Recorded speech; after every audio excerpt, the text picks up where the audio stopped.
जर तुम्ही किंवा तुमच्या घरातील व्यक्ती कप भरून चहा पित असेल आणि त्याचे साईड इफेक्ट माहिती नसेल तर हा व्हिडिओ त्यांच्यापर्यंत नक्की पोहोचवा. काय तुम्हाला रोज सकाळी कप भरून चहा पिणे आवडतंय तर तुम्ही ऍडिक्ट आहात.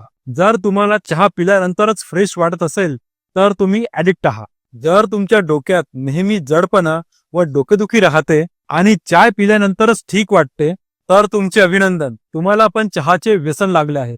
चहामध्ये कॅफिन नावाचे घटक असते, त्यामुळे तुम्हाला स्टिम्युलंट मिळते व इन्स्टंट फ्रेशनेस वाटते. जर तुम्ही चहा किंवा कॉफी लॉंग टाइम साठी घेत असाल तर ते तुम्हाला गॅस्ट्रिक डिस्टर्बन्स तयार करते आणि हायपर ऍसिडिटी, गॅस्ट्रायटिस, ब्लोटिंग यासारख्या व्याधी तयार होतात आणि यामुळे अपचन होते व भूक कमी होते. सोबतच तुमचा लिव्हर ओव्हरलोड होतो व बोन्स मसल कमजोर व्हायला लागतात. जर तुम्हाला चहा पिल्यानंतरच फ्रेश वाटत असेल तर तुमची बॉडी चहावरच डिपेंडंट झाली आहे. म्हणून आजच ही सवय तुम्हाला बदलायला हवी व चहाऐवजी तुळस, ओवा, तेज पानापासून बनवलेली चहा घ्या. यामुळे तुमचे डायजेशन नियमित राहील व एनर्जी टिकण्यास मदत होईल आणि त्यामुळे तुमची इम्युनिटी वाढेल. व्हिडिओ आवडला असेल तर शेअर करायला विसरू नका.